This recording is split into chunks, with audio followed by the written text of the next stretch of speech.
The Sacred Journey. The Sacred Journey is the program that reminds you that life is a wonderful adventure, and each and every experience we have is a unique and perfect opportunity for learning. I'm Joyce St. Germaine, and tonight's program, Happy Feet, Yoga and Reflexology, is one I've been wanting to do for a while, and I finally got my friends Julie Erasmus and Leslie Gordon to come and present it with me. So welcome, ladies. You normally do this as a really long workshop that's very thorough and involves a lot of things, but you were kind enough to say, okay, we'll condense so we can share it with your viewers. So we do. Thank you for having us. We usually do this as a kind of a way to pamper your feet. All the things, try to show a lot of things that people can do at home, but also we like to show how reflexology and yoga go together, and how every yoga class is kind of like a reflexology session, even though you don't realize you're doing reflexology on yourself. So we kind of want to show you how that works tonight, and how many different kinds of positions your feet actually are in when you're in a yoga class, and how many different kinds of places you can reach in your body when you're doing just a regular old yoga class. And it doesn't have to be a hard yoga class, it's just moving your feet, which is important. And we're taking 10,000 steps a day on average, and so your feet are very hard working. There's lots of little bones and muscles in your feet, and yoga is really the perfect thing to keep them fit. So I agree. So Julie's going to start with a little bit about our feet and reflexology, and so I'm going to turn it over to her. So we talked about the complexity of our feet. There are 72,000 nerve endings in our feet. So reflexology is an ancient scientific art based on the premise that there are zones and areas of the feet and hands that correspond to all the body parts. So what we're going to do tonight is we're going to sort of show the map of the feet. Since we're working with our feet, Happy Feet, this is the program. We won't pay attention to the hands, but there's also maps of the hands. We're going to map out, show the map of the feet, try to get familiar with how it corresponds to the entire body. And in this, we're hoping that you can start to understand, at least initially, the health and the healing benefits of the pressurization that goes on a physical level. But then there's a lot more in terms of emotional and mental healing that can go on as well. And I'm stunned with how many nerves we have. No wonder when your feet hurt, life is unbelievable. Miserable. Yeah. Unbelievable. Wow. And so I just, before we get into it, I just want to say that I think it's so valuable to pick up something to look at, something to reference as you do this on your own and explore. So there's all sorts of charts. There's feet or hands that actually show top and bottom and the sides. So they're marked with, I can't see them there. Oh, okay. And then books, all sorts of books. So this is a book on reflexology and acupressure. So it's nice to just create some things to look at while you do this. So simple, actually incredibly simple way of mapping out the body through our feet.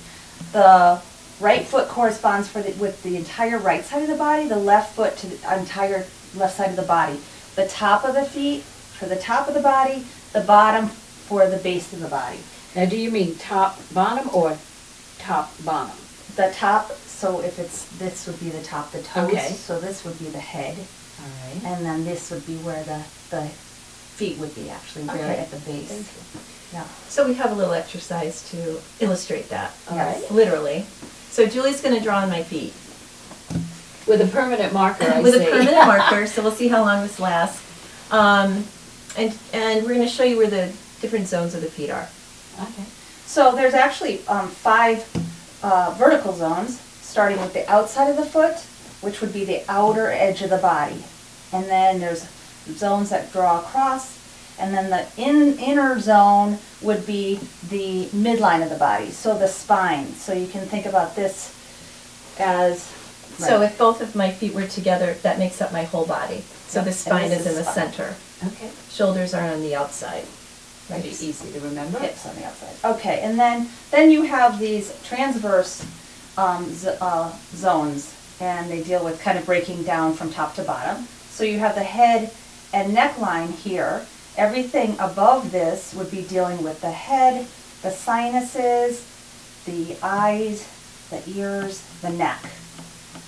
And then the next line right beneath the ball of the foot, this is the diaphragm line, would be everything in between there above the diaphragm. So the heart and the lungs, the rib cage, the thymus gland.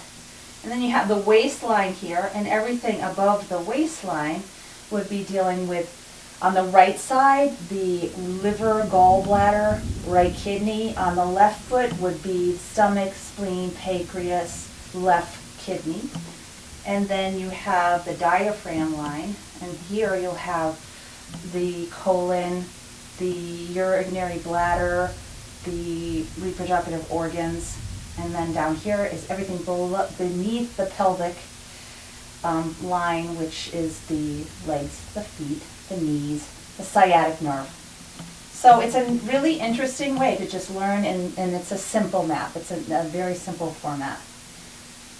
And some of the pictures online are pretty interesting to look at. Some are clearer than others, some are more complicated than others. So you can find one that's just right for you, and you can start to explore it. And you can also start to relate that to your yoga practice. If you're having a pain in a certain part of your body, to find that spot that corresponds on your feet and maybe press in and see if there's a little sensitivity there, maybe a little self-massage.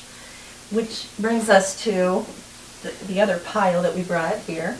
The goodies. So there's the thumb that you can just walk into your foot and just start to, again, with a picture. It's so beautiful to explore and get familiar with the map.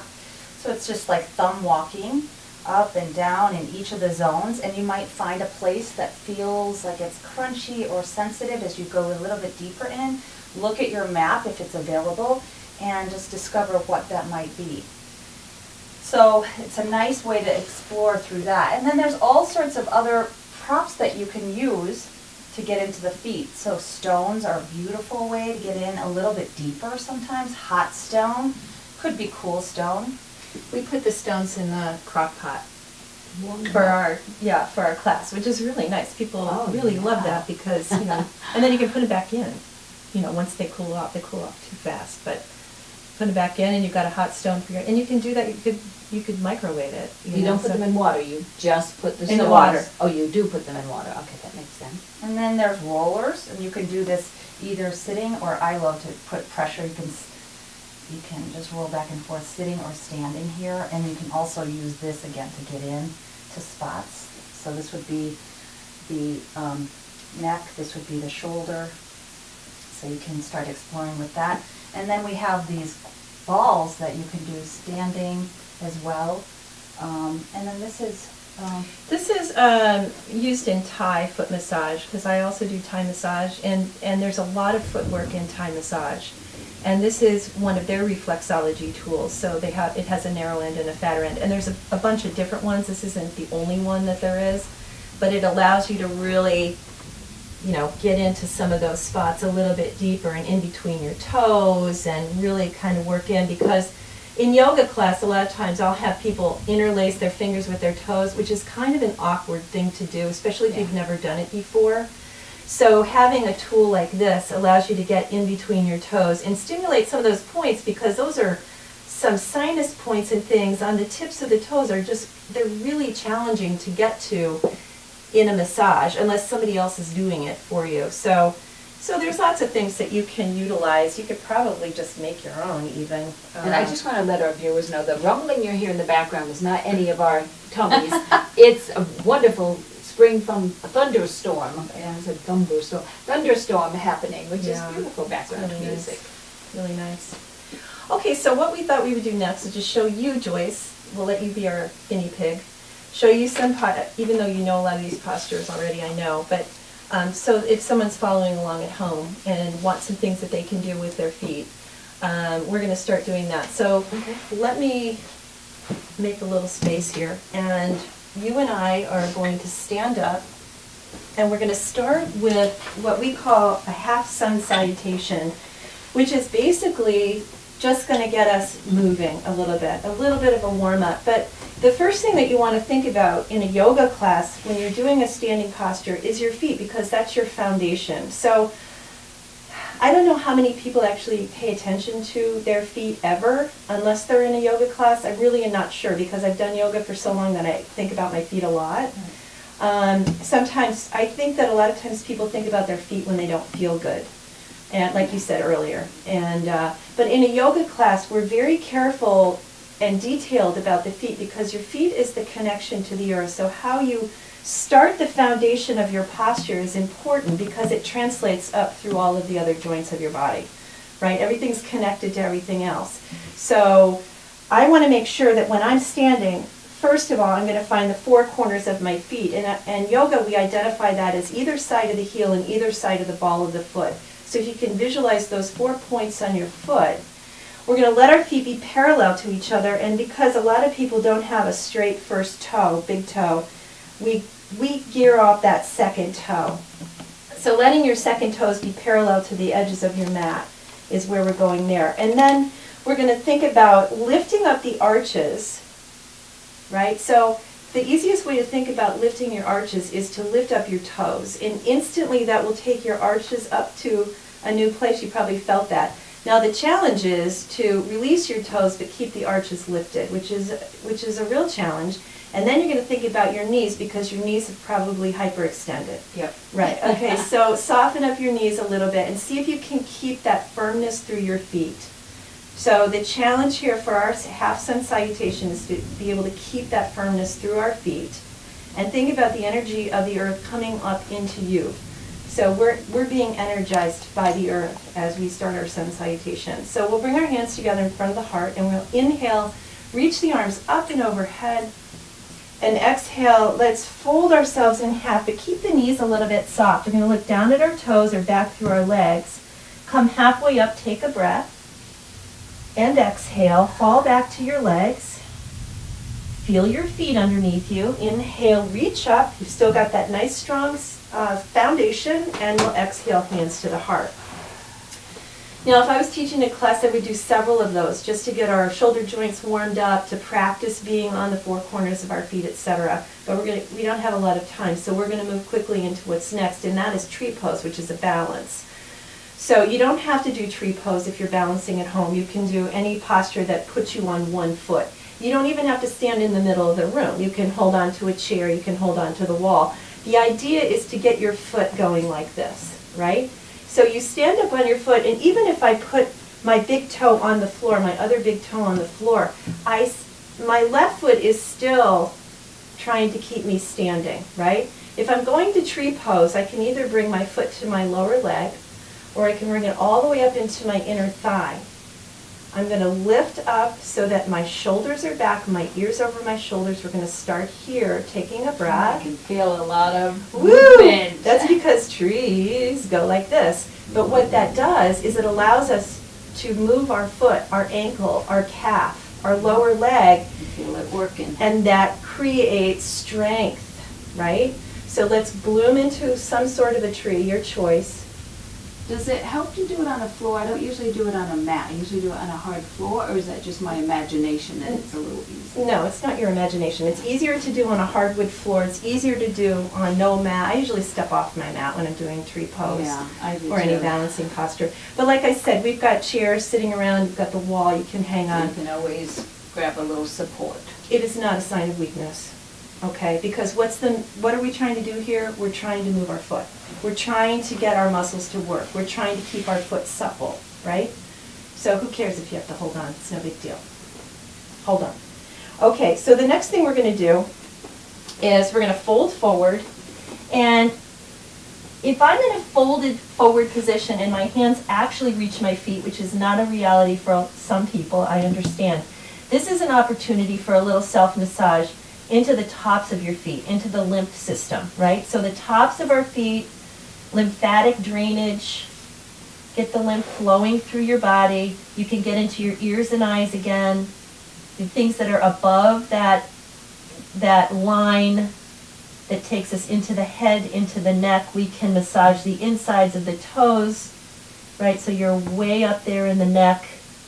So that's an opportunity for that. Also, just keeping the knees a little bit soft, we get a nice stretch for the back body, right? So now from here, we're going to squat down And again, something that's not always easy for everybody. And Joyce, I know you're a little squat challenged, so I just want to tell people, right, a little bit about squatting. So for me, squatting is easy. I just happen to have the kind of body that squats easily. And it doesn't make my body any better than yours, it's just different. So for people that have trouble squatting and would like to squat, because squatting is obviously fabulous for your calves, it's fabulous for your hips, it's great for your low back, like there's a lot of stretching that goes on here, right? So if you can't squat easily, you're going to take a blanket, this is one fix for that, and you're going to put your heels on that blanket. And the blanket might have to be higher than that, right? The other thing you can do, and Joyce, you're already doing it, is to put your feet wide and turn your toes out, right? That makes squatting easier too. The other thing you can do is roll up the edge of your mat and put your heels on that and squat there. So squatting becomes available to a lot more people with those props. I also like to hold on to, like open a door and hold on to the handles on either side. So I've got the doorknob here and the doorknob here, and then I can sit way down in my squat. Or if you have a partner, you can hold on, right? So that'll allow you to get into a squat. You can hold on to a chair or something too. Yeah, so that's squat. A lot. And then from squat, what we'll do, Joyce, is just put our knees on the floor, but keep our toes tucked under, right? So the toes are still going to be tucked under. That allows us to get into the lungs, which are in the ball of the feet, right? The balls of the feet. The ears, the eyes, we're still up here when we've got our toes tucked under. We're getting a nice stretch for the whole bottom of the foot, though. So we're starting to move into the lower regions of the body. So let's come now to the tops of the feet. And we're going to bring the hands behind us and lift up the knees. And whoa, that's a great stretch, right? This is great for runners. It gets you right into your shins, the tops of the feet again, the lymphatic system once again, and starting to get into some of those upper regions, sciatic regions in the foot. So from here, you and I are just going to come forward into table position. And this also is a fun little thing to do, to get some energy flowing, to get some lymphatic drainage moving through the feet. And that's just a little tap.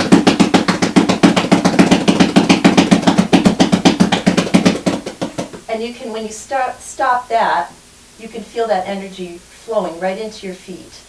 It feels so rejuvenating to me just to do that little tap. We're going to stretch the left foot out, tuck the toes again, move into the calf.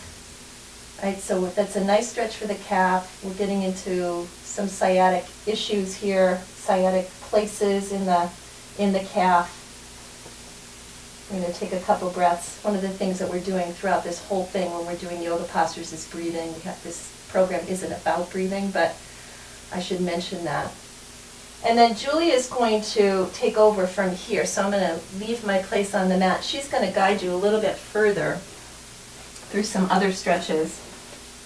So you can bring your knee back down. And let's go ahead and extend. We're going to thread the needle here, which is a nice spinal twist. So let's extend, you extend your left leg, I'll extend my right leg out to the side. And you're going to roll to the inner edge of your foot. So here we're pressurizing the inner edge, which is that whole line for your spine. So the inside of the big toe would be the neck. The big toe is the head, inside of the big toe is the neck, and then you move down into the thoracic where that little bony protrusion is, and then into the arch, which is the sacral, the lumbar spine, and then the sacrum, and then the tailbone right above the heel. So we're pressurizing here. Then let's go ahead and reach your right arm up, and then we'll thread through and rest. And so just take a moment here. Feel free to walk that left arm forward and feel some stretching through the arm lines. Just take a breath or two here deeply. Again, feel how the inside of the foot is experiencing some pressurization. And then let's come back up to table pose. And then let's go ahead and work. You'll step your right foot forward. I'll step my left foot forward. So lunge. And then just walk the foot to the outer edge of the mat. So a nice, simple, low lunge. Bring both hands to the inside. And now let's roll to the outer edge of the foot. So now we're on to the outside of the body. So we're dealing with the shoulder, the hip, the middle, all the lines of all the points that deal with the outer edge of the body. So this is a nice posture to just sit and pressure. You can feel how that presses right into that part of the foot. It's like a good hip opener. Beautiful hip opener.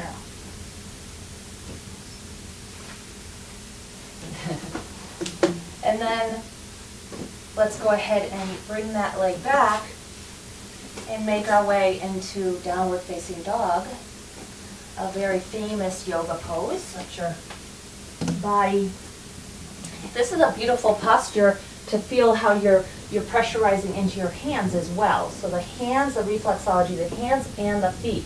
Some people's heels will not drop as closely to the mat as yours, which is fine. You're still getting the kind of stretch that we're looking for into those points.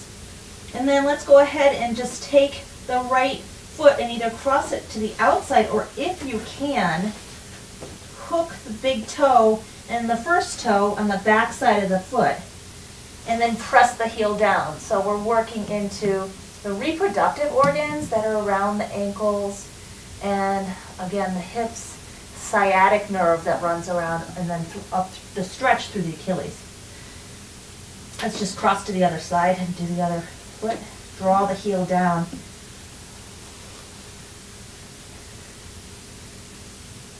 And then let's go ahead and drop back down to the mat and take a moment in child's pose here. Let your hands connect to your feet and just start to massage your feet a little bit. So just massaging the heels and the arch and the balls of the feet.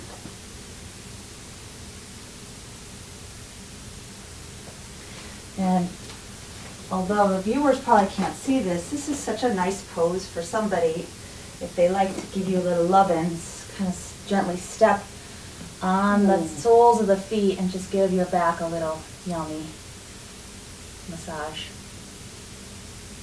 That's if you have somebody available. And then Do we have to stop? I love that stretch. yeah, that's a fun one. And then let's come onto our backs. Okay, we've got only about 2 minutes left. I knew Okay. our time was going to go fast. Okay. So, So let's swing you around so you're facing the back, and just take a breath in happy baby pose. You know that, where hands and feet connect. now do you have a preference of this? Okay, so or that's interesting. So you can do all of those. So the head would be when you're grabbing your toes. If you grab the inside, show them how you grab the inside. Then you're dealing with the whole inner line of the body, the spine and the midline. If you wrap your arms around the heels, the low body, and then the outside, show them how you're going to be dealing with the outer lines of the body. So the shoulders, the hips. You have options. Yes. So just take a moment there. Big breath in, and then allow yourself to come into Shavasana, where the feet actually get full rest. So in Shavasana, we received the practice, and Shavasana, this was an extremely short yoga class. I want to thank our viewers. Oh, yeah, that's Before right. I go into Shavasana, which is corpse pose, which is total relaxation, I'd like to thank you for joining us. I encourage you to find out more about reflexology and yoga, and I wish you happy feet. Thanks for joining us on the Sacred Journey. We'll catch you next time. Thank you both.